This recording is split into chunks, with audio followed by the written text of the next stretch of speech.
നമസ്കാരം, JB ജംഗ്ഷനിലേക്ക് സ്വാഗതം.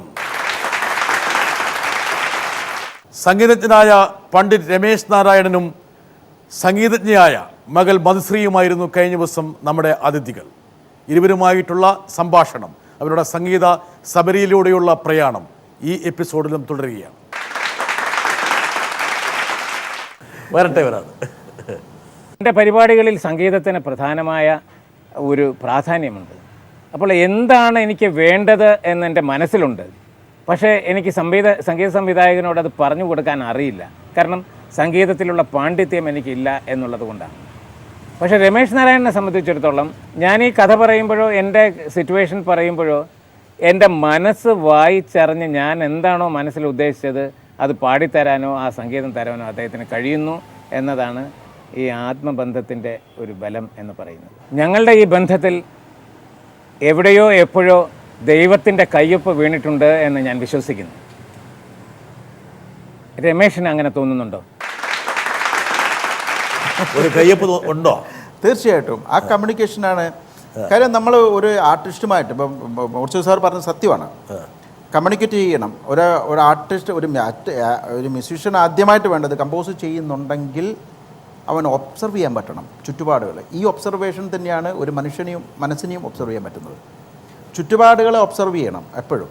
നമ്മൾ എവിടെ യാത്ര ചെയ്യുന്നുണ്ടോ, നമ്മൾ എവിടെയെങ്കിലും പോയിരുന്ന പക്ഷി കരയുന്നു എന്ന് വെച്ചോ, ഈ പക്ഷി കരയുന്നത് അതെന്തൊന്ന് കരഞ്ഞുകൊണ്ടിരിക്കുന്നത്, പക്ഷേ അത് എങ്ങനെ കരയുന്നു എന്നാണ് ശ്രദ്ധിക്കേണ്ടത്. അതിൽ വ്യത്യസ്തത എന്ത് വരുന്നു, അത് എങ്ങനെ അത് മ്യൂസിക്കലി ആവുന്നു, ഇതൊക്കെ എൻ്റെ മനസ്സിൽ വരുന്നുണ്ട് പലപ്പോഴും. പിന്നെ പലപ്പോഴും ഞാൻ ഇപ്പോൾ ട്രെയിൻ ട്രാവൽ ചെയ്യാറില്ല. ട്രെയിനിൽ വെച്ചിട്ട് ഞാൻ കമ്പോസ് ചെയ്തിട്ടുണ്ട്. എല്ലാ താളങ്ങളും ട്രെയിനിലുണ്ട്. എല്ലാ താളങ്ങളും എവിടെ സംഗീതമുണ്ട് ആക്ച്വലി അല്ലേ? അതേപോലെ തന്നെയാണ് ഞാൻ മൂർച്ചർ പറഞ്ഞത്. ആ കമ്മ്യൂണിക്കേഷൻ നടക്കുന്നു എന്നുള്ളതാണ് ഒരു മ്യൂസിക് ഡയറക്ടറിൻ്റെ വിജയം. അദ്ദേഹത്തിന് വേണ്ട. പക്ഷേ അല്ലാതെ ഒരു വെറുതെ മ്യൂസിക് ചെയ്തിട്ട് അതിനെ നമ്മൾ വേറെ എന്തെങ്കിലും ഒരു വിഷ്വൽ കൊടുക്കാം, അതല്ല അവിടെയല്ല മ്യൂസിക്കിൻ്റെ വിജയം വരുന്നത്. എന്ത് വേണം, നിങ്ങൾക്ക് എന്ത് വേണം എന്നുള്ളത് മനസ്സിലാക്കിയിട്ട് എനിക്ക് അങ്ങോട്ട് തരാൻ പറ്റണം. അവിടെ ഇത് തന്നെയാണല്ലോ ഞാൻ വിചാരിച്ചത്, അതിവിടെയാണ് മ്യൂസിക്. മൂർത്തി സാർ ഒരു കലാസംഘാടകനാണ്. എന്താ കാരണം വെച്ചാൽ ഒരുപക്ഷെ കലാകാരൻ്റെ ആംഗിളിൽ നിന്ന് മാത്രമല്ല ഈ പ്രേക്ഷകരുടെയും ആസ്വാദകരുടെയും എല്ലാ ആംഗിളിൽ നിന്നും ചിന്തിക്കുന്ന ഒരാളാണ്. അതെ, അവിടെയാണ് ഒരു സംഘാടകൻ്റെ സമ്മർദ്ദം. ഓമനക്കുട്ടി ടീച്ചർ പറഞ്ഞു വന്നത് വീട് മുഴുവൻ കലാകാരന്മാരാണ്. ടീച്ചറിൻ്റെ വീട്ടിലും അങ്ങനെ തന്നെയാണുള്ളത്. ടീച്ചറിൻ്റെ വീട്ടിലും അത് ടീച്ചറിനും അങ്ങനെ തന്നെയാണല്ലോ ഉള്ളത്. ഞാൻ അപ്പോഴേ ആലോചിച്ചതാണ്. ടീച്ചറിൻ്റെ വീട്ടിൽ ചേട്ടൻ, ചേച്ചി, പിന്നെ മകൻ, പിന്നെ ഹരിശങ്കർ വെരി ഗുഡ് സിംഗർ. എൻ്റെ എല്ലാ റെക്കോർഡിങ്ങിനും അവൻ പാടുന്നുണ്ട്. ഹരിശങ്കർ പാടുന്നുണ്ട് ഇപ്പോഴും. അപ്പോൾ അതുപോലെ ഹരിശങ്കർ, അതേപോലെ എല്ലാവരും മ്യൂസീഷ്യൻസാണ്. പിന്നെ എന്തായാലും ടീച്ചർ പറഞ്ഞ സ്ഥിതിക്ക് നമുക്ക് ഒരാളെ കൊണ്ടുവരാതിരിക്കാൻ പറ്റില്ല. വരട്ടെ. ഡിഗ്രി പഠിച്ചുകൊണ്ടിരിക്കുമ്പോഴായിരുന്നു കല്യാണം ഉണ്ടായിരുന്നത്. അപ്പോൾ എനിക്ക് ശരിക്കും പറഞ്ഞാൽ ഒരു ഭാര്യയുടെ എന്താണ് കടമ എന്നൊന്നും എനിക്കൊന്നും അറിഞ്ഞുകൂടായിരുന്നു. ഒട്ടും ഞാൻ പ്രിപ്പയർഡും ആയിരുന്നില്ല. അപ്പോൾ അങ്ങനെയാണ് മാരേജ് നടന്നത്. മാരേജ് കഴിഞ്ഞ ഉടനെ എൻ്റെ അടുത്ത് ഒരുപാട് ആൾ ചോദിച്ച ഒരുപാട് കാര്യമുണ്ട്. ഒരു കലാകാരനെ കല്യാണം കഴിക്കുമ്പോൾ നിനക്ക് അവർ ഒരുപാട് പാട്ട് കുട്ടികളെ പഠിപ്പിക്കേണ്ടി വരും. ആക്ച്വലി ഞാൻ ഒരു ഗ്രാമത്തിലൊക്കെ വളർന്ന കണ്ണൂർ കല്യാശ്ശേരിയിലാണ് ഞാൻ വളർന്നതൊക്കെ. ഭർത്താവ് എൻ്റെ ഗുരുവും കൂടിയാണ്. അപ്പോൾ എനിക്ക് ശരിക്കും പറഞ്ഞാൽ ഇപ്പോഴത്തെ കുട്ടികളെ പോലെ ഒരു ഫ്രണ്ട്ലി അങ്ങനെയായിരുന്നില്ല ഉണ്ടായിരുന്നത്. എപ്പോഴും എനിക്കൊരു പേടി ഒരുപാടുണ്ടായിരുന്നു. പിന്നെ അന്ന് ഇന്നത്തെ മാഷൊന്നുമല്ല, അന്ന് കാണുമ്പം ശരിക്കും പറഞ്ഞാൽ ഒരു ജുബയും ഖദറിൻ്റെ ജുബയും വലിയ താടിയും വലിയ മുടിയൊക്കെ വെച്ച് എല്ലാവരും എന്നോട് പറയും അച്ഛനാണോ എന്ന് വരെ പറയാറുണ്ട്, ആൾക്കാർ ചോദിക്കാറുണ്ട്. അപ്പോൾ ആ സമയത്ത് പക്ഷേ എന്നെ ഒരു കുട്ടികളുടെ ഇത് സപ്പോർട്ട് ചെയ്യുന്ന പോലെ എന്നെ ചെയ്യുമായിരുന്നു. എന്നോട് ഓരോരോ കാര്യങ്ങൾ പറഞ്ഞു തരുമായിരുന്നു. കേട്ടോ അമ്മയുടെ ഒരു ഇൻവെർട്ടറൊക്കെ ഗതികേട്. അപ്പോൾ സംഗീതം മാത്രമല്ല മൂപ്പര പ്രൊഫഷൻ, ഭാര്യയെ പേടിപ്പിക്കും. പണ്ടച്ഛനെ കാണുമ്പോഴും കുറച്ച് പേടിയാവും. അച്ഛൻ്റെ ഈ വേഷമല്ലേ ഇപ്പം അഡ്ജസ്റ്റ് ചെയ്യും അല്ലേ? പണ്ടത്തെ ഫോട്ടോ ഒക്കെ കാണുമ്പോൾ അച്ഛൻ ഇങ്ങനെയായിരുന്നു പണ്ട്. ഒരു താടിയൊക്കെ നീട്ടിയിരുന്നല്ലേ? വലിയ താടിയൊക്കെ ആയിരുന്നു. പിന്നെ ഒരു ജുബ്ബ. ഹേമ എങ്ങനെ പിന്നെ വീണു? അത് ചിലപ്പോൾ താടിയായിരിക്കാം, ചിലപ്പോൾ അത് എടുത്തപ്പോൾ പോയി, ഗ്ലാമർ പോയി, സാംസന്റെ മുടി മുറിച്ച പോലെ. അതൊക്കെ ആ ഒരു കാലിലേക്ക് തന്നെ. പക്ഷെ പ്രീ ഡിഗ്രി പഠിച്ചുകൊണ്ടിരിക്കുമ്പോൾ ഹേമ എനിക്കൊന്ന് രമേശ് നാരായണൻ്റെ ഞാൻ രമേശ് നാരായണൻ്റെ വളരെ കുടുംബ സുഹൃത്തായ ഒരാളെന്നോട് പറഞ്ഞതെന്ന് വെച്ചാൽ രമേശ് നാരായണന് പോളിയോ വന്ന് കാലിനൊരു ചെറിയൊരു സ്വാധീനക്കുറവുണ്ട്, പിന്നെ ഈ വേഷം, ഈ ചുപ്പ താടി, അപ്പം ഹേമ വളരെ വളരെ ഭയാശങ്കകളോടെ ഒരു അവാർഡ് അവർക്ക് കൊടുക്കണം കേട്ടോ. എല്ലാ അവാർഡും ഞാൻ കൊടുത്തു കഴിഞ്ഞു. കിട്ടിയ അതായത് മക്കൾ തന്നെ പറയാം അമ്മയെ സമ്മതിക്കണത് അല്ലെ മധുശ്രീ? അതിൽ ഉദ്ദേശിച്ചേ ഈ ഒരു മുതലിന്റെ ജീവിതത്തിലേക്ക് കൊണ്ടുവരുന്നതിന് ഭാര്യയാണോ പിന്നെ താടി മുറിച്ചു കളഞ്ഞത്? അവളെ അത് ആരാ മുറിച്ചെന്ന് എനിക്ക് ഓർമ്മ കിട്ടണല്ലോ കേട്ടോ. ശരിക്കും അത് അവളാണോ ഞാനോ? വേറെ സ്ത്രീകളുടെ പേരൊന്നും പറയരുത്, അവളാണോ എന്ന് സംശയം. അപ്പൊ നിങ്ങളുടെ വീട്ടിലെപ്പോഴും പാട്ട് കച്ചേരിയാണോ? അപ്പോൾ എല്ലാവരും മ്യൂസിക് കാണും. വീട്ടിൽ തന്നെ അച്ഛനാണ് പഠിപ്പിക്കുന്നതൊക്കെ. അപ്പോൾ വീട്ടിലിപ്പോൾ ചേച്ചിയായാലും ഞാനായാലും അച്ഛന് സമയം കിട്ടുമ്പോൾ അച്ഛൻ്റെ കൂടെ ഇരുന്ന് പഠിക്കാറുണ്ട്. അമ്മയും വന്ന് ഇരിക്കാറുണ്ട് നമ്മുടെ കൂടെ. പിന്നെ അമ്മയെ നമ്മളെ പഠിപ്പിക്കാറുണ്ട്. അപ്പോൾ ടോട്ടലി ഫുൾ വീട്ടിൽ മൊത്തം. നിങ്ങൾ ഈ ഭക്ഷണം വേണം ചായ വേണം എന്നൊക്കെ പറഞ്ഞ സംഗീതത്തിലാണോ? ഇങ്ങനെ അത് പിന്നെ ഭക്ഷണത്തിന്റെ കാര്യമായോണ്ട് നേരെ അതൊഴിച്ച് സംഗീതം ബാക്കിയെല്ലാം സംഗീത സാന്ദ്രമാണ്. രമേശ് നാരായണൻ, ഒരുപക്ഷെ ഭാര്യയ്ക്ക് സംഗീതം അറിയാമെന്നുള്ളതായിരിക്കാം താങ്കളുടെ സംഗീതത്തിൽ നിന്നുള്ള ഒരു തൊഴിലിലെ ഏറ്റവും വലിയ വിജയത്തിൻ്റെ. തീർച്ചയായിട്ടും അത് പിന്നെ താങ്കൾ പറഞ്ഞത് ഞാനിപ്പോൾ അത് പറയാനിരിക്കുകയായിരുന്നു അങ്ങോട്ട്. ക്രിറ്റിസിസം, ഗുഡ് ക്രിറ്റിസിസം, അത് എൻ്റെ ഭാര്യ കൃത്യമായിട്ട് ചെയ്യുന്നുണ്ട് ഹേമ. ഒരു പാട്ട് കേട്ട് കഴിഞ്ഞാൽ അത് കൊള്ളാം, അല്ല അവിടെ ഒരു പ്രശ്നം, അത് സത്യമാണത്. ഒരു കുരുപ്പതിയും വേണമെന്ന് പറയാം. ആ പറയുന്നത് സത്യമാണത്. അത് എൻ്റെ അകത്ത് അറിയാം അത് എന്താണെന്നുള്ളത്. കറക്റ്റ് ഈ ജഡ്ജ്മെൻറ്റ് കറക്റ്റാണ്. സംഗതി പോരാന്ന് പറയുകയാണെങ്കിൽ അല്ല, കറക്റ്റ് ജഡ്ജ്മെൻ്റ് ആണ് അതിൽ. അവിടെയാണ് വേണ്ടത്, അങ്ങനെ വേണത്. അതുകൊണ്ട് തന്നെയാണ് മോളുടെ പാട്ടായി കഴിഞ്ഞാൽ മോൾ എപ്പോഴും പറയുന്നത് മോളെ അവിടെ ശരിയായില്ല, നിൻ്റെ പാട്ട് അവിടെ ശരിയായില്ല എന്ന്. ക്രിറ്റിസിസം, ആ ക്രിറ്റിസിസത്തിൽ കൂടെ മാറ്റം വളരത്തുള്ളൂ നമ്മൾ. വളർന്നു. മധുശ്രീ, ആരാ കൂടുതൽ കർക്കശക്കാരി, അച്ഛനാണോ അമ്മയാണോ? രണ്ടുപേരും കർക്കശക്കാരാണ്. ആവശ്യത്തിൽ കൂടുതലുണ്ട്. അമ്മ കൂടുതല. അമ്മ എപ്പോഴും ഇങ്ങനെ എന്താ പറയാ എന്ന് വെച്ചാൽ ക്രിറ്റിസിസം, നല്ല ക്രിറ്റിസിസം, ഗുഡ് ക്രിറ്റിസിസം. അമ്മ ഇങ്ങനെ വന്നിട്ട് പറയും അപ്പോൾ എന്തെങ്കിലും അവിടെ ശരിയായില്ല ഉണ്ടെങ്കിൽ ഫീല് കുറച്ചും കൂടെ വേണം, അതൊക്കെ പറയുമ്പോഴാണല്ലോ ക്ലിയർ ആവുന്നത്. അപ്പോൾ അമ്മയാണ് എന്നെ ഫുൾ പറഞ്ഞ് ശരിയാക്കുക. പിന്നെ അച്ഛനും കേൾപ്പിക്കും, അച്ഛനും അച്ഛൻ്റെ സജഷൻസ് ഒക്കെ പറയും. അങ്ങനെയാണ് മാക്സിമം ഒരു നല്ലൊരു ഔട്ട്പുട്ടിലോട്ട്. രണ്ടുപേരും കൂടി ഒരു മസ്തിഷ്ക പ്രക്ഷാളനം നടത്തി. പക്ഷെ അതൊരു വലിയൊരു സൗഭാഗ്യമാണ് അല്ലേ? പണ്ട് ദാസേട്ടനെ ആദ്യം പഠിപ്പിക്കുമ്പോഴും ദാസേട്ടനെ ഫസ്റ്റ് ഒരു സോങ് പാടിപ്പിക്കുമ്പോൾ ദാസേട്ടൻ പറഞ്ഞു, അപ്പോൾ എന്നെ അധികം അറിയത്തില്ലല്ലോ. ദാസേട്ടൻ പറഞ്ഞു, അല്ല ഇയാളിപ്പോൾ പുതിയ പാട്ടുകാരൊക്കെ വരുമ്പോഴും ഇയാൾ പിന്നെ എങ്ങനെ ഇവരെ ഈ പുതിയ പാട്ടുകാരൊക്കെ പാടിക്കും? ദാസേട്ടൻ ഇത്ര സ്ട്രിക്റ്റ് ആയിട്ട് പാടും, പുതിയ പാട്ടുകാരൊക്കെ ഇയാൾ വെറുതെ വിടത്തില്ലല്ലോ എന്ന് പറഞ്ഞു. പിന്നെ അതിനുശേഷം ദാസേട്ടൻ ഓരോ പാട്ട് പാടുമ്പോഴും അയ്യോ വളരെ കോപ്പറേറ്റീവാണ്. ഇപ്പം ലാസ്റ്റ് സോങ് വരെ മൊയ്തീനിലെ പാട്ട് പോലും പാടുമ്പോഴും വളരെ 2 ദിവസമൊക്കെ എടുത്തിട്ട് എനിക്ക് ആ പാടിയത് പോരാ, എനിക്ക് അത്രയും പാടണം. ഒരുപക്ഷെ ദാസേട്ടൻ താങ്കൾക്ക് നൽകിയൊരു ഹിറ്റാണ് മേഘമൽഹാറിലെ ഒരു പാട്ട്. മധുശ്രീയെ കൊണ്ട് പഠിപ്പിച്ചാൽ നമുക്കത് എടുക്കാം ബൈക്ക്. ഒരു നറു പുഷ്പമായി എന്നേർക്കു നീളുന്ന മിഴിമുനയാരുടേതാവാ, ഒരു മഞ്ജുഹർഷമായി എന്നിൽ തുളുമ്പുന്ന നിനവുകളാരെയോർത്താവാ, അറിയില്ല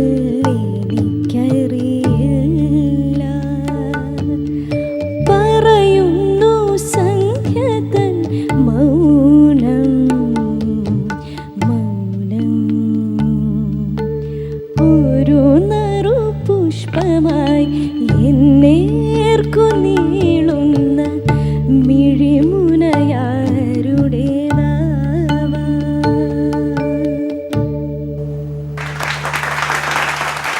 ഏത് വേദി കിട്ടിയാലും ഈ പാട്ട് പാടുന്ന ഒരു പ്രസിദ്ധനായ രാഷ്ട്രീയക്കാരനുണ്ട്, അറിയാറാന്ന്? ജോസഫ് സാറ്. പി ജെ ജോസഫ് അത് പാടുമ്പോൾ അദ്ദേഹത്തിൻ്റെ മുഖത്ത് വിരിയുന്ന ഭാവം കണ്ട് ഞാൻ ഞെട്ടിയിട്ടുണ്ട്. സമസ്ത ഭാവങ്ങളും മുഖത്തേക്ക് വന്നിട്ട്. അതെ അതെ അതെ. വേറൊരു പാട്ടും അദ്ദേഹം ഇങ്ങനെ പാടുന്നത് കണ്ടിട്ടില്ല. ഈ പാട്ട് അദ്ദേഹത്തിന് ഇഷ്ടപ്പെട്ട പാട്ടാണ്, ഭയങ്കര ഇഷ്ടപ്പെട്ട. ഏത് സ്ഥലത്ത് കണ്ടാലും പുള്ളി അത് പാടും. മത്സരിക്ക് വേണ്ടപ്പെട്ട ഒരാളെ ഞാൻ കൊണ്ടുവരട്ടെ. കഴിഞ്ഞ 2 വർഷമായി ഞാൻ മധുശ്രീയെ പഠിപ്പിക്കുന്നുണ്ട്. ക്ലാസ്സുകൾ ഒരുപാട് കിട്ടാറില്ല, കാരണം മധുശ്രീ എപ്പോഴും യാത്രയിലും, +2 വിദ്യാർത്ഥിയാണെങ്കിലും എപ്പോഴും യാത്രയിലൊക്കെയാണ്. എന്നാലും കിട്ടുന്ന ആ സമയങ്ങളിൽ ഇവിടെ വരികയും വരുന്നതിനൊരു പ്രത്യേകത ഞാൻ കണ്ടിട്ടുള്ളത്, ഒരു ഗുരു വന്ന ഉടനെ ആ ഗുരുവിൻ്റെ കാൽ തൊട്ട് വന്ദിക്കുകയും വളരെ ഗുരുഭക്തിയോടുകൂടി, അത് പ്രകടനത്തിലൂടെ അല്ല, അത് ആത്മാർത്ഥമായൊരു ഗുരുവന്ദനമായിട്ടാണ് എനിക്ക് ഫീൽ ചെയ്തിട്ടുള്ളത്. അപ്പോൾ സംഗീതത്തിന് ഏറ്റവും അത്യാവശ്യമായ ഒരു കാര്യമാണ് ഗുരുവിനെ വന്ദിക്കുക എന്നുള്ളത്. അത് 100% മധുശ്രീയിൽ അടങ്ങിയിട്ടുണ്ട്. അത് കാത്തു സൂക്ഷിക്കണം എന്ന് മാത്രമേ എനിക്കിപ്പോൾ പറയാനുള്ളൂ. അപ്പോൾ കർണാട്ടിക് മ്യൂസിക്കാണോ, അല്ലെങ്കിൽ ഹിന്ദുസ്ഥാനി മ്യൂസിക്കാണോ, അല്ലെങ്കിൽ സിനിമാ രംഗത്തുള്ള സംഗീതമാണോ, ഇത് ഏതാണ് കൂടുതൽ മധുശ്രീ കൊണ്ടുപോകാൻ ആഗ്രഹിക്കുന്നത്? മധുശ്രീ ഗുരുവാണ്. ഈ കാലൊക്കെ തൊട്ട് വന്നിക്കുക എന്നൊക്കെ പറഞ്ഞ ഒരു ശീലങ്ങൾ ഇതൊക്കെ ഉത്തരേന്ത്യയിലെ ഒരു വലിയൊരു, ഉത്തരേന്ത്യയിലൊക്കെ കുറച്ച് പ്രായമുള്ള ആൾക്കാരെ കണ്ടു കഴിഞ്ഞാൽ തന്നെ ഒന്ന് തൊട്ടിട്ടേ ഉള്ളൂ. അച്ഛൻ പഠിപ്പിച്ചു തന്നതാണോ അതാണോ അന്തരീക്ഷം? പണ്ട് തൊട്ടുള്ള ട്രഡീഷൻ. വീട്ടിലായാലും അച്ഛനെ കണ്ട് തന്നെയാണ് ഞങ്ങളെല്ലാവരും വളരുന്നത്. അപ്പോൾ വീട്ടിലായാലും പഴയ ട്രഡീഷനൊക്കെ ഞങ്ങൾ ഫോളോ ചെയ്ത്, അതായത് നോർത്ത് ഇന്ത്യൻ സ്റ്റൈലിലെ ട്രഡീഷൻ എപ്പോഴും ഫോളോ ചെയ്യുന്നൊരു രീതിയാണ്. അപ്പോൾ വലിയ ആൾക്കാർ, അതല്ലെങ്കിൽ മുതിർന്നവർ, അവരെ കാണുമ്പോൾ കാലിൽ തൊട്ട് അവരുടെ ബ്ലെസ്സിങ്സ് വാങ്ങുക, അത് വലിയൊരു കാര്യമാണ്. മ്യൂസിക്കിലുള്ള ഒരു ഫാമിലി എന്ന് പറയുമ്പോൾ വലിയൊരു കാര്യമാണ്. അപ്പോൾ അത് അച്ഛൻ തന്നെയാണ് കിട്ടിയിട്ടുള്ളത്. ഗുരുവിനൊരു സംഗീതാർത്ഥന 2 വരിയോ 3 വരിയോ പാടിക്കൊടുത്തുകൊണ്ട് നമുക്ക് ഗുരുവിൻ്റെ ചോദ്യത്തിലേക്ക് പോകണം. മീനാക്ഷി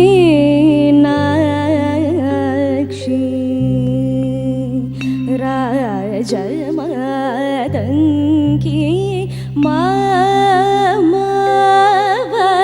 മീനാക്ഷി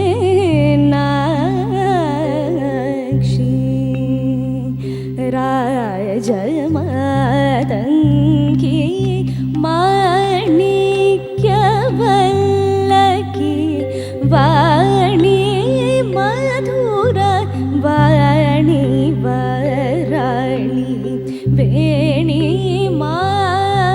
മീനാക്ഷി. ഗുരു ചോദിച്ച ചോദ്യമുണ്ട്, മോളെ ഹിന്ദുസ്ഥാനി കിടക്കണു, വലിയ സാഗരങ്ങൾ, പസഫിക് ഓഷ്യൻ കിടക്കണു, ആരെ പറഞ്ഞ പോലെ ഇന്ത്യൻ ഓഷ്യൻ കിടക്കണു, പിന്നെ സിനിമയുടെ വേറൊരു ലോകം കിടക്കണു, എവിടെയാണ് മധുശ്രീ? മനസ്സെവിടെയാണ്? അച്ഛനെ നോക്കുന്നത്, അച്ഛനെ നോക്കി കഴിഞ്ഞാൽ അച്ഛൻ ഹിന്ദുസ്ഥാനിലേക്ക് വലിച്ചോണ്ട് പോകും. എല്ലാം കൊണ്ടുപോകാൻ താല്പര്യമുണ്ട്. പിന്നെ എന്താ പറയുക, എനിക്ക് ഹിന്ദുസ്ഥാനി പഠിക്കാനും താല്പര്യമുണ്ട്, കർണാട്ടിക് ചെയ്യാനും താല്പര്യമുണ്ട്, കോൺസേർട്സ് ചെയ്യാൻ താല്പര്യമുണ്ട്, മൂവിയിൽ പാടാൻ താല്പര്യമുണ്ട്, എല്ലാത്തിനും. മ്യൂസിക്കലി എന്ന് വെച്ചാൽ എന്താ പറയുക, എവറി ജോണർ, എന്ത് ജോണർ താങ്കൾക്ക് പറ്റുന്നതാണ്. ഞാൻ വെസ്റ്റേൺ സോങ്സ് പാടാറുണ്ട്. വെസ്റ്റേൺ സോങ് പാടാറുണ്ടോ? സ്കൂളിലൊക്കെ ആയിരിക്കും പാടുന്നല്ലേ? പക്ഷേ നോർമലി പാടാറുണ്ട്. അത് പ്രോത്സാഹിപ്പിക്കാറുണ്ടോ? പിന്നെ ഒരുപാട് പണ്ട് ഗിത്താറൊക്കെ എടുത്ത് പ്രയോഗിച്ചതിന്റെ ഒരു പശ്ചാത്തലത്തിലായിരുന്നു.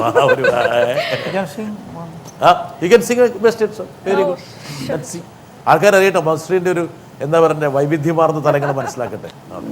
Young girl, don't cry. I'll be right here when your world starts to fall.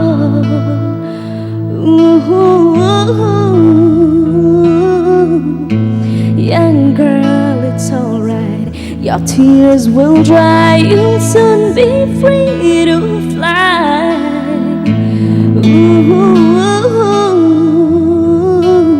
When you're safe inside your room, you tend to dream of a place where nothing harder than it seems.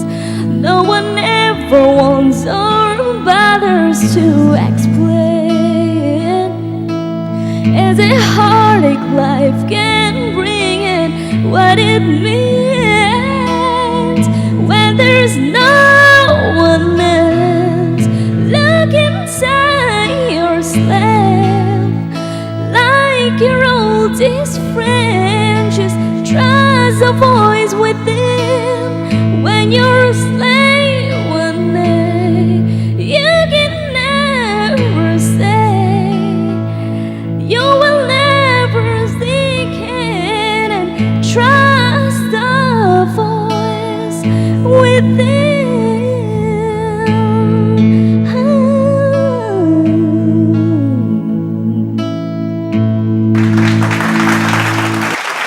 Shakeela അവിടെ പാടുന്നുണ്ട്.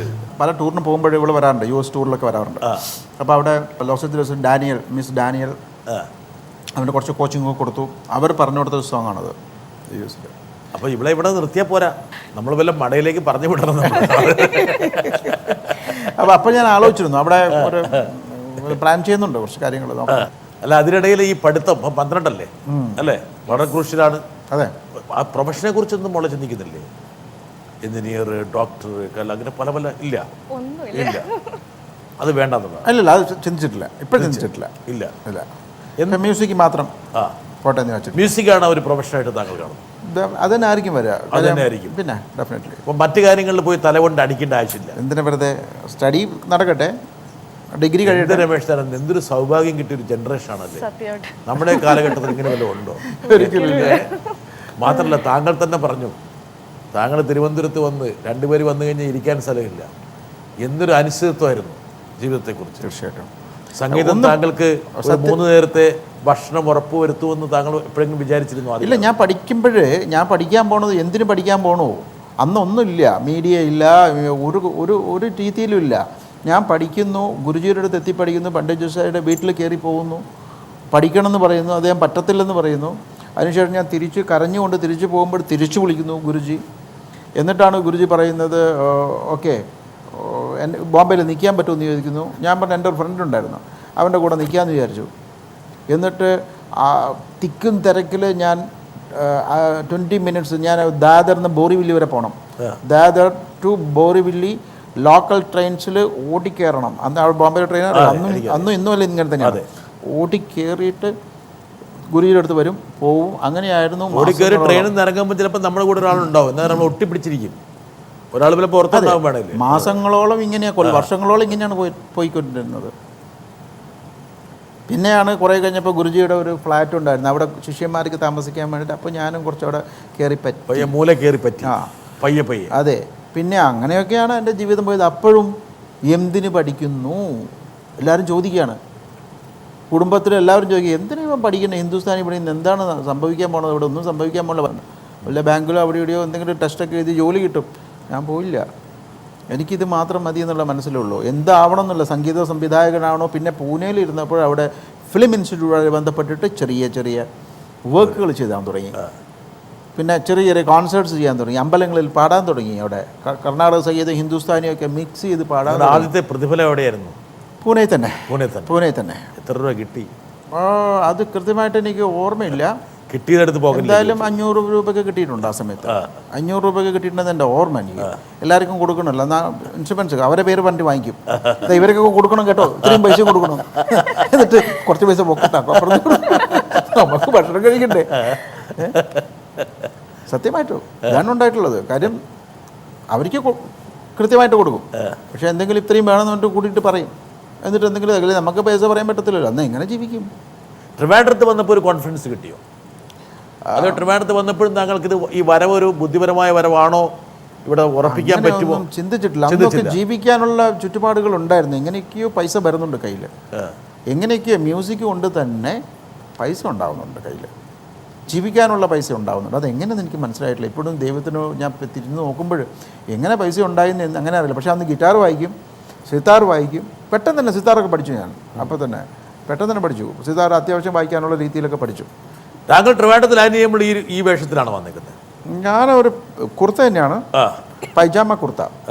ആ ജുബയിൽ നിന്ന് ഈ ഒരു വേഷത്തിലേക്കുള്ള മാറ്റം എപ്പോഴാണ് തുടങ്ങിയത്? ഒരു കോട്ട്, ഗുരുജിയുടെ ഒരു കോട്ട്, പഴയ കോട്ട് എനിക്ക് കിട്ടി. അപ്പോൾ അത് വിചാരിച്ചത് ഇതൊന്ന് ഇട്ട് നോക്കാം, ഗുരുജിയുടേതല്ലേ, വല്ലതൊരു പവറോട്ടം കിട്ടും, നോക്കുമ്പോൾ ഇത് കൊള്ളാം, കുറച്ചുകൂടി ശക്തിയൊക്കെ കിട്ടുന്നുണ്ട്. അപ്പോൾ അത് കഴിഞ്ഞ് കുറച്ച് കഴിഞ്ഞപ്പോൾ ഗുരുജി വിളിക്കുകയും ചെയ്തു, പണ്ഡിറ്റ് രമേശ് ഇരിക്കട്ടെ. പിന്നീട് താങ്കൾ വീണ്ടും മാറി, കുറച്ചുകൂടെ മാറി. കയ്യിലൊക്കെ മോതിരങ്ങളുടെ എണ്ണം വളരെയധികം കൂടിയിരിക്കുന്നു. ഇത് 1, 2, 3, 4, 5, 6, 7 വരെ എണ്ണിയാണ്. അതുണ്ട്, അതിന് കൂടുതലുണ്ടാവും. കൂടുതലുണ്ട്, കുറച്ചുകൂടെ കൂടുതലുണ്ട്. മസ്രി കുറച്ച് കുറഞ്ഞു പോയി. നോക്ക് എത്രയാണെന്ന്. മക്കളെ കെട്ടിച്ചു വിടാൻ വേണ്ടി പൊന്നന്വേഷിക്കണ്ട കേട്ടാ. സ്കോർ ചെയ്തു. എന്തിനാ നിങ്ങൾ എല്ലാ മക്കൾക്കും വേണ്ടതെല്ലാം ഇതാ കിടക്കുന്നു, ചെവി കിടക്കുന്നുണ്ട്, ഇതാ കഴുത്തി കിടക്കുന്നുണ്ട്,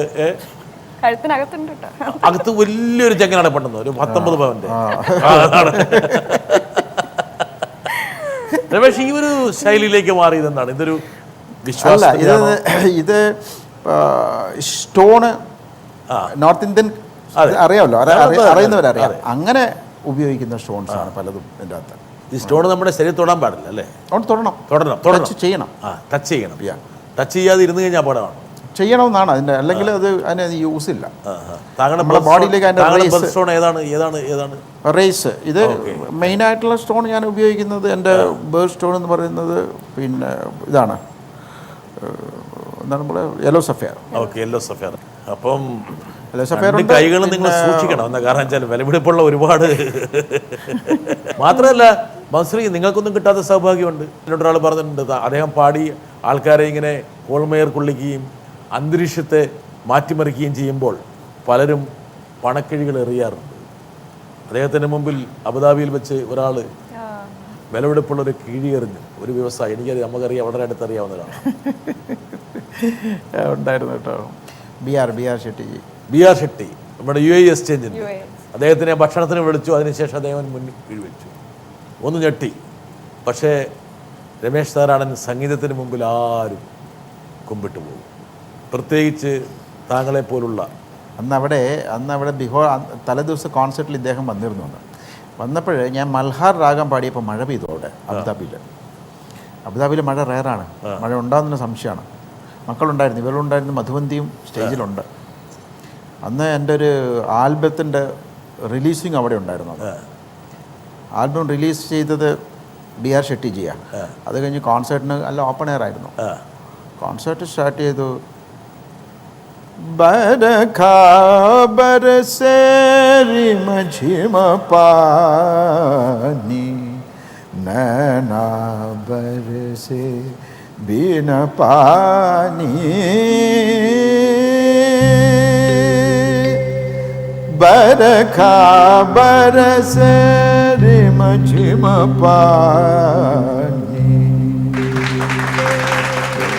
പറഞ്ഞത് മിയാ മൽഹാറാണ്, മിയാ താൻസൻ ഉണ്ടാക്കിയിട്ടുള്ള രാഗമാണെന്നൊക്കെ പറഞ്ഞു. ഇത് മഴയുടെ രാഗമാണ്, മഴ പെയ്യിക്കുന്ന രാഗമാണ്, മഴക്കാലങ്ങളിൽ പാടുന്ന രാഗമാണ് എന്നൊക്കെ ആദ്യം പറഞ്ഞു. അപ്പോൾ ഒന്നും മഴയില്ല. ഞാൻ തുടങ്ങി, പക്ഷേ ഇവിടെ മഴ പെയ്യത്തില്ല സാറേ, നിങ്ങളെല്ലാവരും ഇരുന്നോളൂ, ഒരു പേടിക്കേണ്ട നമുക്ക് പറഞ്ഞു. തുടങ്ങി 15 മിനിറ്റ് കഴിഞ്ഞപ്പോൾ അവിടെ മഴ പെയ്തു. ഇത് ഞാൻ പോലും അവസാനം ഇത് ഈ ചുവന്ന കളറുള്ള കസേല ഇങ്ങനെ ഇട്ടിരിക്കുക. ഈ കസേലയൊക്കെ എടുത്തിട്ട് ഇങ്ങനെ പിടിക്കാൻ തുടങ്ങിയ ആൾക്കാർ. അത് എങ്ങനെ സംഭവിച്ചു എന്നുള്ളത് ഞാൻ ഗുരുജിയുടെ അടുത്ത് ചോദിച്ചു. ഗുരുജി ഇങ്ങനെയൊക്കെ സംഭവിച്ചു, 2 സ്ഥലത്ത് സംഭവിച്ചിരുന്നു. അപ്പോൾ ഞാൻ ഗുരുജിയുടെ അടുത്ത് പറഞ്ഞപ്പോൾ പറഞ്ഞു, ഗുരു ഗൂഡ് ഹേ തോ ശിഷ്യാം ചീനിയ. ഗുരുജി ശർക്കരയാണെങ്കിൽ ശിഷ്യന്മാർ പഞ്ചസാരയാണ്. അപ്പോൾ പറഞ്ഞു, രമേശ്, അത് ഡെഡിക്കേഷനിൽ നമ്മുടെ ആത്മാർത്ഥമായിട്ട് പാടുമ്പോൾ സംഭവിക്കാം. അപ്പോൾ ഗുരുജിക്ക് പല ഇൻസിഡൻസും ഇങ്ങനെ ഉണ്ടായിട്ടുണ്ട്. ഗുരുജി പാടിക്കൊണ്ടുമ്പോൾ കാട്ടിൽ നിന്ന് മാനുകൾ ഇറങ്ങി മുന്നിൽ വന്നിട്ടുണ്ട് കേൾക്കാൻ വേണ്ടിയിട്ട്. അതുപോലെ മഴ പെയ്യിച്ചിട്ടുണ്ട്, ഗുരുജി പെയ്യിച്ചിട്ടുണ്ട് ഡെഡിക്കേറ്റ് ചെയ്തിട്ട്. അപ്പോൾ ഇങ്ങനെയൊക്കെ സംഭവിച്ചിട്ടുണ്ട്. അതുകൊണ്ട് ഒന്നും പുതിയ കാര്യങ്ങളല്ല, അതൊക്കെ സംഭവിക്കും. ഡെഡിക്കേഷനിൽ ഭക്തിയോടുകൂടി. ഡെഡിക്കേഷൻ വളരെ പ്രധാനപ്പെട്ട, എനിക്കൊന്ന് സംഗീതത്തിൽ ഏറ്റവും പ്രധാനപ്പെട്ട ഒരു ഘടകം എന്നുള്ളത് ഡെഡിക്കേഷനാണ്. മധുശ്രീ, ഈ ഡെഡിക്കേഷൻ എന്ന് പറയുന്ന സംഭവം നിങ്ങളെപ്പോലുള്ള തലമുറയ്ക്കൊന്നും പ്രാപ്യബലം ചിന്തിക്കുന്ന ആൾക്കാരുണ്ട്. വെച്ചാൽ നിങ്ങൾക്ക് ഭയങ്കര ഡിസ്ട്രാക്ഷൻസാണ്, ഒരുപാട് ഡിസ്ട്രാക്ഷൻസ്. ഈ ഡെഡിക്കേഷനൊക്കെ ഈ പറഞ്ഞ തലയിലേക്ക് എടുത്തു വെക്കാൻ പറ്റുന്ന ഒരു നിശ്ചയദാർഢ്യം ഉണ്ടോ മധുശ്രീക്ക്? ഞാൻ ഒരു പാട്ട് നമ്മൾ പാടുമ്പോൾ അത് മാക്സിമം അതിൻ്റെ സിറ്റുവേഷൻ അല്ലെങ്കിൽ എന്താണ് പറയുക, അതിൻ്റെ ഒരു ഫീൽ അത് ഉൾക്കൊണ്ട് പാടാൻ ശ്രമിക്കുമ്പോൾ ആ ഒരു ഡെഡിക്കേഷൻ വരിക. അപ്പം അത് മാക്സിമം എന്താണ് ആ പാട്ട് എന്നുള്ള കാര്യം അത് ഉൾക്കൊണ്ടിട്ട് പാടുമ്പോഴത്തേക്കും ആ ഒരു ഡെഡിക്കേഷൻ തനിയെ തന്നെ വരും. പക്ഷേ മോസ്റ്റ്ലി ഇപ്പം നിങ്ങൾക്ക് ഇൻസ്റ്റൻറ്റ് ഫെയിമാണ്. ഇപ്പം ശ്രീ രമേശ് നാരായണനൊക്കെ എത്രയോ പതിറ്റാണ്ടുകൾ ഒരു തപസ് പോലെ, ഒരു സബരി പോലെ, എന്താ പറയുക, ആ ഒരു കടമ്പകളെല്ലാം കടന്നിട്ടെത്തിയിട്ടുള്ള ആ പോപ്പുലാരിറ്റിയൊക്കെ ഞൊട്ടയൊടിക്കുന്ന ലാഘവത്തോടുകൂടി മത്സരിക്ക് കിട്ടിയിരിക്കുക. ഇന്ന് മത്സരം എനിക്ക് തോന്നുന്നു സ്കൂളിലെ ഏറ്റവും വലിയ താരമാണല്ലേ. കണ്ടോ, ഒരുപാട് ജില്ലയിലും പ്രശ്നമില്ല. അല്ല, ഇന്ന് ഒരുപാട് ഘടകങ്ങളുണ്ടല്ലോ നമുക്ക് കയ്യിൽ തന്നെ. മത്സരം എന്ത് ചെയ്യുന്നു ഇപ്പോൾ എവിടെയുള്ളതെന്ന് നോക്കിയാൽ കാണുമല്ലോ. അതെ, മത്സരം ഇപ്പോൾ എവിടെ ഇരിക്കണമെന്ന് എല്ലാവർക്കും അറിയാം. മാത്രമല്ല മധുശ്രീയുടെ കംപ്ലീറ്റ് ബയോഡാറ്റ ആൾക്കാർക്കെല്ലാം അറിയില്ല. പണ്ടൊരാളെ കുറിച്ച് കാര്യം അറിയണമെങ്കിൽ എനിക്കൊന്ന് ശ്രീ രമേശ് നാരായണൻ കുറേ ഇവിടെ കൊണ്ട് ട്രാക്കൊക്കെ പാടിപ്പിച്ചല്ലേ? ഒരുപാട് പണ്ട് മുതൽ ഒരുപാട് കുഞ്ഞിലേ തൊട്ട്. അത് അവൾക്ക് പാടാൻ കഴിയുമായിരുന്നു, അതുകൊണ്ടാണ് പാടിച്ചത്. അല്ലെങ്കിൽ കഴിയാത്ത ഒരാളെ കൊണ്ട് ഒരിക്കലും പാടിപ്പിക്കാൻ പറ്റത്തില്ല. അവൾ പെട്ടെന്ന് തന്നെ പഠിച്ചങ്ങ് പാടുന്നു. ഞാൻ പാടിയെന്ന് പറഞ്ഞു ചെറുപ്പത്തിലല്ലേ അവൾ. എങ്കിലും അവൾക്ക് വേറൊരു കാര്യം ഞാൻ അവൾ കേട്ടത് മനസ്സിലാക്കാൻ പറ്റിയ 2 വയസ്സുള്ളപ്പോൾ തന്നെ. 2 വയസ്സുള്ളപ്പോൾ ഒരു ദിവസം ഹാർമോണിയം എടുത്ത് 2 വയസ്സിന് താഴെ കേട്ടോ, 1.5 വയസ്സുള്ള കാണത്തുള്ളൂ. ഇഴഞ്ഞ് നടക്കുന്ന സമയം എന്തുവാണ്, ഹാർമോണിയത്തിന് മുമ്പിൽ വെച്ചിട്ട് പഠിച്ചു സരെ ഗ പ ദ സ ദ പ ഗ രെ സ എന്ന് പറഞ്ഞു ഒരു സ്കെയിൽ കൊടുത്തു. ഈ സ്കെയിൽ കൊടുത്തിട്ട് അതിശയമായിട്ടുള്ളൊരു കാര്യം വെച്ചാൽ ഈ സ്കെയിൽ വിടാതെ അവളങ്ങ് പാടാൻ തുടങ്ങി, ഇംപ്രവൈസ് ചെയ്തു. അത് ഞാൻ കഷ്ടകാലത്തിൽ ഷൂട്ട് ചെയ്ത് വെച്ചില്ല. അന്ന് എൻ്റെ കയ്യിൽ ഈ തല്ലിപ്പൊളി ചെറിയ ക്യാമറ ആയിരുന്നു, അന്ന് ഫോണുണ്ടല്ലോ. അന്ന് മറ്റേ ക്യാമറ ഇല്ലല്ലോ, നമുക്ക് അന്ന് ഫോണിൽ ക്യാമറ ഇല്ല. പെട്ടെന്ന് നമുക്ക് റെക്കോർഡ് ചെയ്യാൻ പറ്റും, ഷൂട്ട് ചെയ്യാൻ പറ്റത്തില്ല, അല്ല റെക്കോർഡ് ചെയ്യാൻ പറ്റത്തില്ല. ഇത് എന്നെ അതിശയപ്പെടുത്തിയൊരു കാര്യമാണത്. 1.5 വയസ്സുണ്ടാവും ശരിക്കും, 1.5 വയസ്സ്. എന്നിട്ട് ഞാൻ അടുത്തേക്ക് പറഞ്ഞു, ഷാജിയും അന്ന് ഡയറക്ടർ ഷാജി ഇങ്ങനെ ഒരു സംഭവമുണ്ട്, നമുക്ക് ഒന്ന് എടുത്തു വെക്കണം, അവളുടെ ഡീറ്റെയിൽസ് ഒന്ന് എടുത്തു വെക്കാൻ. പിന്നെ പറ്റിയില്ല. അപ്പം ഇങ്ങനെ ഓരോ സമയത്തും പിന്നെ ഒരു പാട്ടിട്ട് കഴിഞ്ഞാൽ ഷിൽബി അവിടെ തന്നെ ഇങ്ങനെ ഇരിക്കും. എത്ര മണിക്കൂറായി കഴിഞ്ഞാലും എഴുന്നേക്കത്തില്ല അവിടെ നിന്ന്. 2 മണിക്കൂർ, 1 മണിക്കൂർ, 1.5 മണിക്കൂർ ഒരു കോൺസേർട്ട് തീരുന്ന 2 മണിക്കൂർ ഒരു കുട്ടികൾ ഇരിക്കത്തില്ല ഇങ്ങനെ. She will be the. ഞാനിങ്ങനെ ആദ്യം ഞാൻ ഹാമയെടുത്ത് പോലെ ഇതാ നോക്കി ഒട്ടിരുത്തോളം. അപ്പോൾ അതൊക്കെ മധുശ്രീ ഇങ്ങനെ ട്രാക്ക് പാടി ഇവളെ കൊണ്ട് ഒരു പൂർണ്ണ ഗായികയാക്കാൻ പറ്റുമെന്ന് അപ്പോഴാണ് ശ്രീ രമേശ് നാരായണൻ തോന്നിയത്. രമേശ് എപ്പോഴാണ് ടാലൻ്റ് ഉണ്ട് ആ ചെറുപ്പത്തിൽ രീതിയിൽ. ഒരു ബ്രേക്കിന് സമയമായി എന്ന് താങ്കൾക്ക് തോന്നിയോ? ഞാൻ ട്രാക്ക് പാടിച്ചു. ഫസ്റ്റ് അവളെ കൊണ്ട് പാടിക്കുന്നത് നമ്മുടെ ഓടുതളം. ആദ്യം 3 വയസ്സിൽ ഒരു ചെറിയൊരു തമാശ പാട്ട് പോലെ ജാസിയുടെ കൂടെ പാടി. നമ്മുടെ പിന്നെ ഏത് സിനിമ, ഏത് പാട്ടാ മോളെ? ജയരാജന്റെ മൂവി മകൾക്ക്. ഏത് പാട്ട് രണ്ടുപേരും പാടിക്ക്? കുഞ്ഞു കുട്ടിയുടെ സോങ് ആണ്. കുഴപ്പമില്ല. പാവകളി പകിടകളി 10-12 ആനകളി, ആനയ്ക്ക് ചിറകു വച്ചാൽ പറക്കാൻ എന്തു രസം. ആദ്യകാലം 3 വയസ്സിൽ അതിൽ കുറെ ചിരിയും പാട്ടിലുണ്ട്, ഇപ്പോഴും പാട്ടുണ്ട്, പാട്ടായിട്ട് അറിയാം. ഇതൊരു 5 വയസ്സിലാ. 3.5 വയസ്സില് വേറൊരു സോങ് പാട്ടും, കുഞ്ഞി വാവേന്ന്. ഒരു കുട്ടീനെ ഞാൻ ഉറക്കണു, കുട്ടീനെ നീ ഉറക്കുന്നു. അപ്പൊ ആ ഒരു സോങ് ആണ്. നോക്കട്ടെ, അത് 3.5 വയസ്സിൽ മധുശ്രീ പാടി പാട്ടാണ്. കുഞ്ഞി വാവേ ബാബോ കുഞ്ഞോളെ ആരാരിരോ ആങ്ങള മുത്തം തരാലോ പൊന്നോമന പെങ്ങളുറങ്ങ് ആങ്ങള മുത്തം തരാലോ പൊന്നോമന പെങ്ങളുറങ്ങ് കുഞ്ഞി വാവേ ബാബോ കുഞ്ഞോളെ ആരാരിരോ. നല്ല ഫീലുണ്ട്. ഇതൊക്കെ താരാട്ട് പാടാനൊക്കെ നല്ല കഴിവുണ്ട് കേട്ടോ. ഇതൊക്കെ സൂക്ഷിച്ച് വെച്ചോളൂ, ആവശ്യമായി വരും കേട്ടോ. രമേശ് നാരായണൻ സിനിമയിലേക്കുള്ള താങ്കളുടെ വരവ് ആരോ പറഞ്ഞിട്ട് ചെറിയ ചെറിയ പരിപാടികളൊക്കെ ആക്കി. സിനിമ എന്നുള്ളത് വേറൊരു മേഖലയാണ്. ഒരു പക്ഷേ താങ്കളുടെ ഹിന്ദുസ്ഥാനി രാഗങ്ങളൊക്കെ ഒന്നും വേണമെങ്കിൽ സിനിമയിൽ വേണമെന്നില്ല. വേണമെങ്കിൽ മലയാളിക്ക് വേണമെങ്കിൽ റിജക്റ്റ് ചെയ്യാം. മലയാളിക്ക് അത്ര ഒരു വശമുള്ളതല്ല. ഇപ്പോൾ സ്വാഭാവികമായിട്ടും ഈ പറഞ്ഞ ഒരു നാഷണൽ ഇൻ്റഗ്രേഷൻ്റെ ഭാഗമായിട്ടോ അല്ലെങ്കിൽ ഈ പോപ്പുലർ മീഡിയ ഭയങ്കര ശക്തമായതുകൊണ്ടൊക്കെയാണ് ഒരു പക്ഷേ ഇങ്ങനെയുള്ള മ്യൂസിക്കുകൾ വരുന്നത്. ഞാൻ വേണം ഒരു പാട്ട് കേൾപ്പിച്ചത്. ഇതൊക്കെ അക്സെപ്റ്റ് ചെയ്യുമെന്നുള്ളത് താങ്കൾക്ക് തോന്നിയിരുന്നു? അതെയോ ഒരു പരീക്ഷണം ആവശ്യമാണ്? അതെ അതെ. ആശങ്ക ഉണ്ടായിരുന്നു? ഇല്ല, ആശങ്കയല്ല. ഇത് ജയരാജിൻ്റെ പടത്തിലുള്ള പാട്ടാണ്. അപ്പോൾ ഇത് നമ്മൾ ഉണ്ടാക്കുന്നത് വേറൊരു സ്കെയിലിൽ ഗായത്രിക്ക് പാടാൻ വേണ്ടിയിട്ടാണ്. നമ്മൾ നേരത്തെ ഗായത്രിയും മഞ്ജുരിയും അന്ന് അപ്കമിങ് സിംഗേഴ്സാണ്. ആ സമയത്ത് 2 പേർക്കും ഓരോ പാട്ട് കൊടുക്കണമെന്ന് ജയരാജ് നമ്മൾ തീരുമാനിക്കുന്നു. അന്ന് ഗായത്രിക്ക് നാഷണൽ അവാർഡ്, സ്റ്റേറ്റ് അവാർഡ് കിട്ടിയ സമയമാണ്. ഓഫ് കോഴ്സ് ഗായത്രി എൻ്റെ ഡിസേബിൾ എൻ്റെ അടുത്ത് പഠിക്കുന്നുണ്ട്. ആ സമയത്ത് നന്നായിട്ട് പാടുന്നുണ്ട്. അപ്പോൾ 2 പേർക്ക് ഓരോ പാട്ട് എൻ്റെ അത് കൊടുക്കാം തീരുമാനിച്ചു. അങ്ങനെയാണ് മഞ്ജരിക്ക് മുക്കിലിൻ മകളെ എന്നൊരു പാട്ടുണ്ട് സെയിം സിനിമയിൽ, ഈ പാട്ടാണ്. അപ്പോൾ അതിന് ശേഷമാണ് ജയരാജിക്ക് തോന്നുന്നത് നമുക്കൊരു കാര്യം അദ്നൻ സമീയുടെ വെച്ചിട്ട് നമുക്കൊന്ന് ഒന്നുകൂടെ നമുക്ക് പാടിച്ചാലോ എന്ന് ചോദിച്ചു. ഞാൻ പറഞ്ഞു അത് അദ്ദേഹത്തിൻ്റെ സ്കെയിലിലുള്ളതല്ല, നമുക്ക് സ്കെയിലൊക്കെ ചേഞ്ച് ചെയ്യേണ്ടി വരുന്നുണ്ട്. അങ്ങനെ ആ സോങ് തന്നെ ഡിഫറെൻറ്റ് പിച്ചിലേക്ക് മാറ്റിയിട്ട് അദ്ദേഹത്തിനോട് പറ്റുന്ന വിധത്തിൽ, അദ്ദേഹത്തിന് മലയാളം ഇച്ചിരി പ്രശ്നമുണ്ടായിരുന്നു, അദ്ദേഹത്തിൻ്റെ പറ്റുന്ന വിധത്തിൽ അങ്ങ് പാടിച്ചെടുത്തു. പിന്നീട് നോക്കുമ്പോൾ ഞാൻ പല സ്ഥലത്തും ട്രാവൽ ചെയ്യുമ്പോൾ പല കൺട്രീസിലും പോകുമ്പോഴും മലയാളികൾ കൊച്ചുകുട്ടികൾ എന്നെ പാടി കേൾപ്പിക്കുന്നത് ഈ വേർഷൻ, ഒരു പ്രത്യേക ഫീൽ ഉണ്ടായിരുന്നു. ഈ വേർഷനായിരുന്നു. അതാണ് അതാര് പാടും? രമേശ് സാറാണ് പാടുക, മധുശ്രീ പാടുക? മോള് പാടിയാൽ മതി. ചാഞ്ചാടിയാടി ഉറങ്ങൂ നീ, ചെരിഞ്ഞാടിയാടി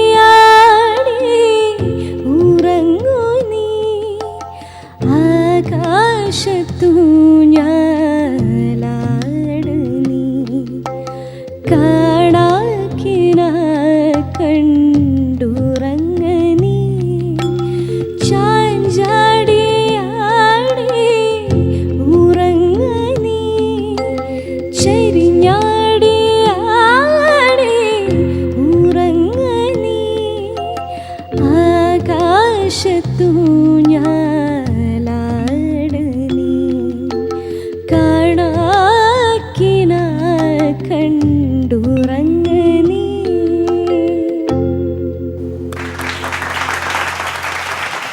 പരദേശി എനിക്ക് തോന്നുന്നു പി ടി നിങ്ങളെ വിടാതെ പിടികൂടിയിരിക്കണം അല്ലേ? അല്ലെങ്കിൽ പി ടി നൽകിയ വാക്ക് പി ടി പാലിച്ചു. അങ്ങനെയാണ് താങ്കൾ പരദേശിയിലേക്ക് വരുന്നത്. അതെ, പരദേശി പി ടി പിന്നെ എന്നെ വിട്ടിട്ടില്ല ഇതുവരെ. അതിൽ പരദേശിയിൽ മോഹൻലാൽ, അതിലാണ് തട്ടം പിടിച്ച് വലിക്കലെന്നൊരു സോങ്. അതിൻ്റെ ഒരു പാട്ടാണ്. അതിലൊരു കോമ്പസിഷൻ മൂഡ് എന്ന് വെച്ചാൽ അദ്ദേഹം വീട്ടിൽ റഫീഖും പി ടിയും കൂടെ വീട്ടിലേക്ക് കയറി വരിക, പാട്ടും കൊണ്ട് വരിക, പെട്ടെന്ന് വരിക, രമേശ് പാട്ട് കൊണ്ട് വന്നിട്ടുണ്ട്, വാ ഇരിക്കാന്ന് പറഞ്ഞു, രാവിലെ 10 മണിക്ക്. അപ്പോൾ ഞാൻ വന്നിരുന്നു പെട്ടിയൊക്കെ എടുത്ത് വെച്ചു. ഇത് സിറ്റുവേഷൻ ഇങ്ങനെയാണ്, സിറ്റുവേഷൻ പറഞ്ഞു. അപ്പോൾ അവളിങ്ങനെ പോവാണ്, ഇങ്ങനെ പാടുകയാണ്, മോഹൻലാൽ കേൾപ്പിക്കുകയാണ്, മോഹൻലാലിനെ കേൾപ്പിക്കുകയാണ് അവൾ അത് കഴിഞ്ഞ് കല്യാണം കഴിച്ച് പോവുകയാണ്, ഒരു കാമുകിയാണ്. അപ്പോൾ ഈ പറഞ്ഞതുപോലെ ഇദ്ദേഹത്തിൻ്റെ മനസ്സിലൊരു മ്യൂസിക് ഉണ്ട്. ഇദ്ദേഹം കള്ളനാണെന്ന് നേരത്തെ പറഞ്ഞല്ലോ. അപ്പോൾ ഇദ്ദേഹത്തിൻ്റെ മനസ്സിൽ മ്യൂസിക് ഉണ്ട്, പക്ഷേ ഇദ്ദേഹം മിണ്ടത്തില്ല. ഇത് പക്ഷേ പുള്ളിക്ക് സമയമാകുമ്പോൾ പുള്ളി കട്ടക്കറി പിടിക്കും. ഇത് കണ്ടെത്തണമല്ലോ നമുക്ക്, ഇത് കണ്ടെത്താൻ വലിയ പാടാണ് ഇത്. അപ്പോൾ ഞാനിങ്ങനെ നോക്കിയപ്പോൾ ഇദ്ദേഹത്തിൻ്റെ മനസ്സ് ഇങ്ങനെ വായിച്ചെടുത്തു ഞാൻ സംഭവം.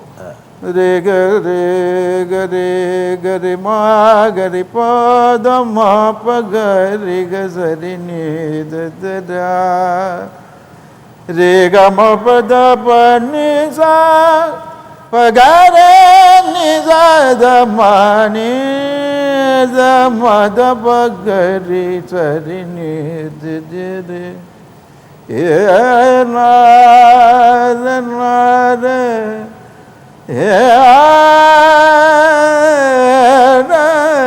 na പാടി. ഈ മൂഡ് ഓക്കെയാണോ സാർ എന്ന് വെച്ചാൽ ഇത് ഓക്കെയാണ്.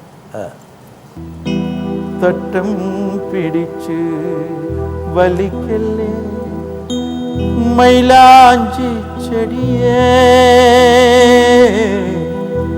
തട്ടം പിടിച്ച് വലിക്കല്ലേ മൈലാഞ്ചി ചെടിയേ,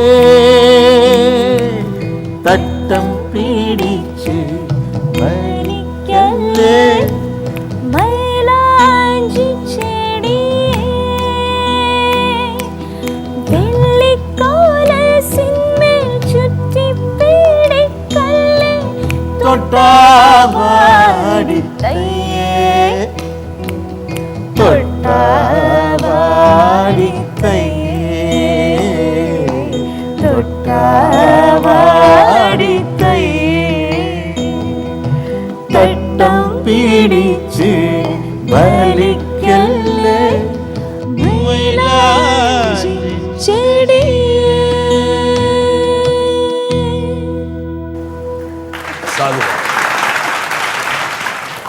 ആ സിനിമയിൽ അങ്ങോട്ടത് എടുത്ത് നിൽക്കുന്നുണ്ട്. അങ്ങനെയാണ് ഈ പാട്ട് ഉണ്ടാകുന്നത്. അതെ, ഇങ്ങനെ പല കള്ളന്മാരും വന്ന് നിങ്ങളെ ഇങ്ങനെ പാടുണ്ടാവിക്കും എന്നിട്ട് ഞങ്ങൾക്കൊന്നും അറിയത്തില്ലെന്ന് ആ, അതെ. എന്തായാലും ഞാൻ ആ കള്ളം എന്നുള്ള കാര്യം ഞാൻ കുറച്ച് പോപ്പുലറൈസ് ചെയ്യുന്നുണ്ട്. മനസ്സിലായി, ഏതൊക്കെയാലും അച്ഛൻ പറഞ്ഞു. അതെ. എപ്പോഴാണ് ഈ ഹിന്ദുസ്ഥാനി രാഗങ്ങളൊക്കെ മലയാള സിനിമയ്ക്ക് പ്രാപ്യമാണ്, അല്ലെ മലയാള സിനിമയ്ക്ക് അത് അക്കോമഡേറ്റ് ചെയ്യാൻ പറ്റും, ആ രീതിയിലേക്ക് പോകാൻ പറ്റുന്നൊരു തോന്നൽ താങ്കൾക്ക് വന്നു, ഒരു ധൈര്യം വരുന്നു ഒരു സമയം? അല്ല, ഹിന്ദുസ്ഥാനി മ്യൂസിക് പിന്നെ ഈ പണ്ട് കാലത്തൊക്കെ ഒരുപാട് ആരെ പറഞ്ഞ മലയാളിയെ ഏറ്റവും കൂടുതൽ ആരെ പറഞ്ഞ പോലെ ബാബയ്ക്കൊക്കെ ഒരുപാട് പാട്ടുകൾ ഖയാലുകൾ ഉണ്ടാക്കിയിട്ടില്ലെന്ന് മാത്രമേ ഉള്ളൂ. പണ്ട് ഒരു വേർഷൻ ഹിന്ദി ലിറിക്ക് മലയാളത്തിൽ വന്നില്ല, അതിൽ മുന്നേ വന്നതായിട്ട് എനിക്ക് തോന്നുന്നില്ല. ലിറിക്ക് കൊണ്ടുവന്നിട്ടുള്ളത് ഇത് ഞാൻ കൊണ്ടുവന്ന് ചെയ്യുന്നതിന് മുന്നേ രവീന്ദ്ര മാഷിൻ്റെ പടത്തിൽ വന്നിട്ടുണ്ട് ബന്ദിഷ്. ഏതോ ഒരു സിനിമയിൽ ഒരു ബന്ദിഷ് ഉണ്ട്. അപ്പോൾ അതിനുശേഷം പിന്നെ ഈ നമ്മുടെ മിക്സ് ചെയ്തിട്ടുള്ള സംഭവം ഞാൻ കേട്ടിട്ടില്ല.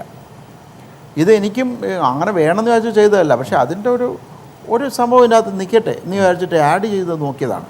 പക്ഷെ അത് ചഹുന്തി സിഗാര ജത ബരസത്ത് ആവേ പാപി പപയ ശോര മചായേ कान जितन राखो मन को डर लागे मोहे दामिनी को ബന്ദിഷാണത്. അതാണ് ഒരു നറു പുഷ്പം അതിൻ്റെ അനുപല്ലവിൽ ഞാൻ എടുത്ത് ആഡ് ചെയ്തത്. പക്ഷേ ദിസ് വാസ് മൽഹാർ. ഈ മൽഹാറിൽ ചെയ്തിട്ടുള്ള സോങ്ങാണ്. അതിൽ 3-4 മൽഹാർസ് മിക്സ് ചെയ്തിട്ടുണ്ട്. ദുലിയ മൽഹാർ, മിയ മൽഹാർ, ഗൗഡ് മൽഹാർ, ഗൗഡ്ഗിരി മൽഹാർ, ഇങ്ങനെയുള്ള കുറച്ച് മൽഹാറുകൾ മിക്സ് ചെയ്തിട്ടാണ് ആ പാട്ടിൻ്റെ മൊത്തം ഒരു സ്കെലട്ടൻ ഉണ്ടായിട്ടുള്ളത്. അപ്പോൾ അങ്ങനെ എൻ്റെ മനസ്സിൽ പെട്ടെന്ന് തോന്നി. അത് അക്സെപ്റ്റ് ചെയ്ത ഡയറക്ടർ കമൽ സാറ്, കമൽ അദ്ദേഹം ഇത് കേട്ടപ്പോൾ നന്നായിട്ടുണ്ട്, ഇത് മതി, സിനിമയ്ക്ക് പറ്റും എന്ന് മനസ്സിലാവണം, കമ്മ്യൂണിക്കേറ്റ് ചെയ്യണമല്ലോ. അല്ലാത്തൊരു ഡയറക്ടർ ഇത് പറ്റത്തില്ലെന്ന് പറഞ്ഞാൽ പിന്നെ പോയില്ലേ, എൻ്റെ കാര്യം നമ്മൾ ചെയ്തിട്ടുള്ള കാര്യമില്ല. അങ്ങനെ അതിൽ മുന്നേ ഉണ്ടായിട്ടില്ല. പക്ഷേ ബാബർ പുള്ളിമാനല്ല മയിലല്ല മധുരക്കരിമ്പല്ല മാരി വില്ലൊത്ത പെണ്ണാണ്, ഇപ്പം അങ്ങനെയുള്ള പാട്ടുകളൊക്കെ ഉണ്ടാക്കിയിട്ടുണ്ട്. ഇതൊക്കെ ഹിന്ദുസ്ഥാനി ടച്ചിലുള്ള പാട്ടുകൾ തന്നെയാണ്, അതിൽ ഒരു സംശയമില്ല. അതേപോലെ തന്നെ താമസമിന്തേ വരുവാൻ കണ്ണോട്, രണ്ടും ഒരേതാണ്, കണ്ണോരം നോക്കിയിരുന്നാലും താമസമെന്തേ വരുവാൻ പ്രാണസഖി എൻ്റെ മുന്നിൽ താമസമെന്തേ അണയാൻ പ്രേമമയി എൻ്റെ കണ്ണിൽ. എൻ്റെ എന്നൊക്കെ പറയുമ്പോൾ ഉള്ളിൽ അതാണ് ഹിന്ദുസ്ഥാനി മ്യൂസിക്കും ഇതും കൂടെ ചേരുമ്പോൾ സാധനം. ഇത് ബാബുക്കയുടെ പാട്ടിലാണ് വരത്തുള്ളൂ. ആ ലിറിക്കും സംഗീതവും തമ്മിലുള്ള കോമ്പിനേഷൻ ചേർന്ന് അത് ഇങ്ങനെയുള്ള ഈ ഭാസ്കരൻ മാഷിൻ്റെ ലിറിക്കും ബാബുരാജിൻ്റെ സംഗീതവും അത് ഹിന്ദുസ്ഥാനി മ്യൂസിക് ആയതുകൊണ്ട് മാത്രമാണ് ഇങ്ങനെയുള്ള ട്യൂണിൽ വരത്തുള്ളത്. ലിറിക്കും അത് ഭയങ്കരമാണ്. ഇപ്പോൾ ജാ ജാ രേ അപ്നെ മന്ദിരവാ ജാ ജാ രേ അപ്നെ മന്ദിരവാ. അപ്പോൾ ആലിരിക്കും. ഇപ്പോൾ ഇങ്ങനെ പലതും നമുക്ക് കാണിക്കാനുണ്ട്.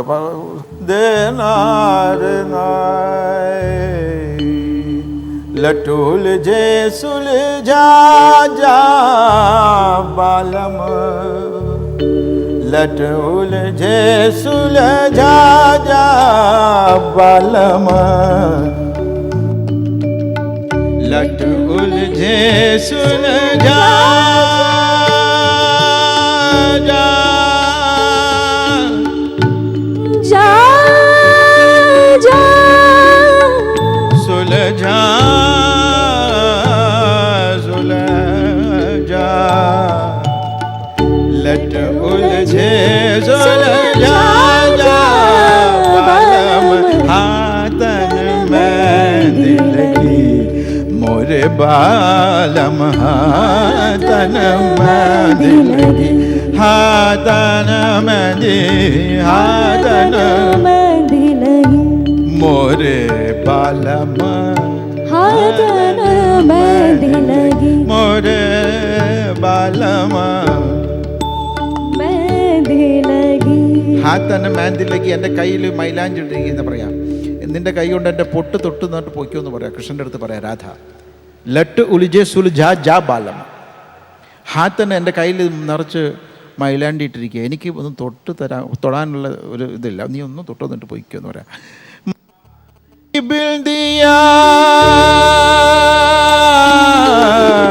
माथे की बिंदिया गिर गई सेज पे, गिर गई सेज पे, अपने हाथ सजाया बलम लटूल. എൻ്റെ മുടി അഴിഞ്ഞിരിക്കണം, നിന്റെ കൈ കൊണ്ട് നീ ഒന്ന് കെട്ടിത്തന്നിട്ട് പൊയ്ക്കൊന്ന് പറയാം കൃഷ്ണൻ്റെ അടുത്ത്. ലറ്റ് ഉൽ, ഇതാണ് ക്ലാസിക്കൽ, ഹിന്ദുസ്ഥാനി ക്ലാസിക്കൽ എന്ന് പറയുന്ന ഒരു രൂപമാണത്. ഇത് നമ്മൾ പാടുമ്പോൾ ഇതിൻ്റെ ലിറിക്കിനാണ് നമ്മൾ അങ്ങോട്ട് പാടുന്നത്, ലിറിക്കാണ് പാടുന്നത്. അപ്പോൾ ആ ലിറിക്കിൻ്റെ ബ്യൂട്ടി മുഴുവൻ അത് കൊണ്ടുവരുന്നേ പറ്റത്തുള്ളൂ ഒരു സിംഗറിന്. അത് ഏതൊക്കെ രീതിയിലാണ്, ഏതൊക്കെ വഴിയിലും സഞ്ചരിക്കാം, നമുക്ക് ഒരുപാട് വഴികൾ സഞ്ചരിക്കാം മനസ്സിൻ്റെ ഭാവങ്ങൾക്കനുസരിച്ച്. അപ്പോൾ അതുകൊണ്ടാണ് നമ്മുടെ ഹിന്ദുസ്ഥാനി കൂടുതൽ പാടി വരുമ്പോൾ നമുക്ക് ലിറിക്ക്, നമ്മളൊരു പാട്ടിനെ അപ്പോൾ അതിന് കൂടുതൽ ബ്യൂട്ടി നമുക്കതിൽ കൊണ്ടുവരാൻ പറ്റും.